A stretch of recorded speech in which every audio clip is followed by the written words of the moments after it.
بولا سوار ہو اس میں اللہ کے نام سے، اس کا چلنا اور ٹہلنا تحقیق میرا رب ہے بخشنے والا مہربان، اور وہ لیے بہتی ہے ان کو لہروں میں مثل پہاڑ کے۔ یہ آیت جب پڑھی کشتی پانی پر رواں ہوئی اور بول و براز سے آدمیوں کی کشتی بہت غلیظ ہوئی تھی۔ نوح علیہ السلام نے الہام الہی سے ہاتھی کی پیشانی پر ہاتھ پھیرا، قدرت الہی سے دو خوک اس کی ناک سے پیدا ہوئے اور وہ سب غلاظت کشتی کی صاف کی۔ ابلیس نے خنزیر کی پیشانی پر ہاتھ پھیرا، اس کی ناک سے دو چوہے پیدا ہوئے۔ نوح علیہ السلام نے کہا، اے شیطان ملعون، تجھے اس کشتی پر کون لایا؟ شیطان بولا، جانتا تھا کہ تو مجھ کو ملعون کہے گا کہ میں آیا ہوں۔ چوہے جب کشتی کو سوراخ کرنے لگے تب نوح علیہ السلام نے خدا کی درگاہ میں فریاد کی۔ جبرائیل علیہ السلام نے آ کر ان سے کہا کہ شیر کی پیشانی پر ہاتھ مل۔ نوح علیہ السلام نے ہاتھ پھیرا، دو بلیاں اس کی ناک سے پیدا ہوئے اور اس میں سب چوہے کشتی کے کھا لیے۔ اسی دن سے بلی دشمن ہے چوہے کی، اور نوح علیہ السلام ماہ رجب کی دوسری تاریخ سے عشرۂ محرم الحرام تک 6 مہینے 8 دن کشتی پر رہے۔ اس کے بعد جناب باری سے ندا آئی، جیسا کہ قرآن میں اللہ تعالیٰ فرماتا ہے، اللہ تعالیٰ کی طرف سے حکم آیا، اے زمین نکل جا اپنا پانی، اور اے آسمان تھم جا اور سکھا دیا پانی، اور ہو چکا کام، اور کشتی ٹھہری جودی پہاڑ پر، اور حکم ہوا کہ دور ہو قوم بے انصاف۔ 40 دن پانی آسمان سے برسا اور زمین سے ابلا، پھر 6 مہینے کے بعد پہاڑوں کے سر کھلے، کشتی لگی تھی جودی پہاڑ سے،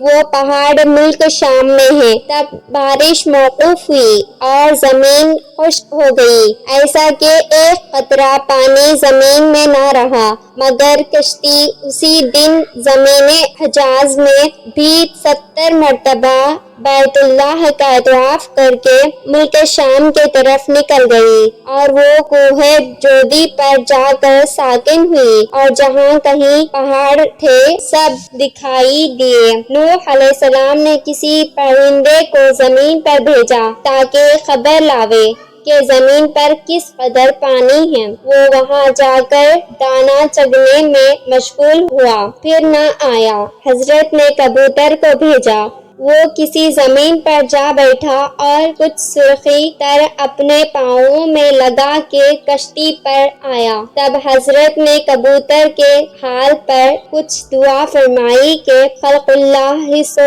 پیار کرے، اور اس وقت جبرائیل علیہ السلام نازل ہوئے اور 7 راہ پانی بنارے اور 7 دریا روئے زمین پر جاری ہوئے۔ تب سب پانی زمین پر سے دریا میں جا گرا، اور جو باقی رہا زمین پر خشک ہو گیا، اور نوح علیہ السلام نے کشتی سے باہر نکل کر کبک جانور کو بھیجا، وہ زمین پر گیا، بسبب پانی نہ ہونے کے نہ ٹہر سکا۔ پھر آیا، حضرت نے اس جانور کو دعا فرمائی اور تمام قوم کو کشتی پر سے اتار لیا۔ اللہ تعالیٰ کا حکم ہوا، اے نوح علیہ السلام، جتنے تخم اور جڑیں ہیں یہ سب زمین پر بو دے۔ تمام اقسام ملے مگر انگور نہ ملا۔ تب جناب احدیت میں عرض کی، آواز آئی کہ ابلیس ملعون نے اسے چرایا ہے۔ حضرت نے اس سے کہا، اے ملعون، جڑ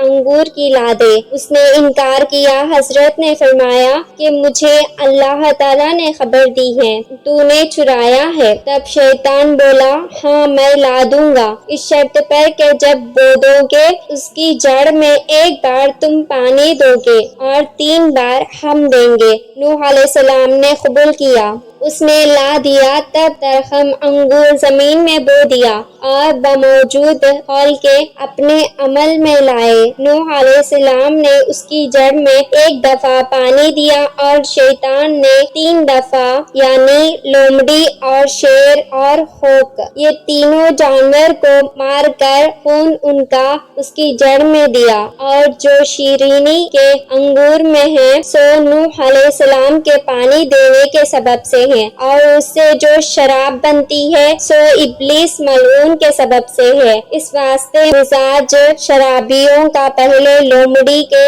مزاج سا ہوتا ہے، اس کے بعد پیچھے شیر کا اور بعد اس کے خنزیر کا، کیونکہ حالت نشے میں کسی کو دیکھتا سمجھتا سنتا نہیں ہے، اور یہ قاعدہ ہر شے میں تاثیر اصل کی ہوتی ہی ہے۔ بمصداق کل شیء یرجع الی اصلہ، اور یہ شیطان کے فعل سے ہے۔ اور ابلیس نے کہا، اے شیخ الانبیاء، احسان تیرا مجھ پر بہت ہے، مجھ سے کچھ تو مانگ لے۔ حضرت نے فرمایا، اے ملعون، تو ہمارے کس گناہ سے خوش ہوا ہے؟ وہ بولا، تو نے گناہ نہیں کیا، تو نے ہزاروں کافروں کو خدا کی درگاہ میں دعا کر کے ہلاک کیا، سب دوزخ میں ہمیشہ میرے ساتھ رہیں گے۔ نوح علیہ السلام نے اس بات کو سن کر ترس کھا کر 100 برس تک روتے رہے۔ ایک روز حضرت نوح علیہ السلام نے پوچھا کہ اے ملعون، کون سا فعل ہے کہ جس کے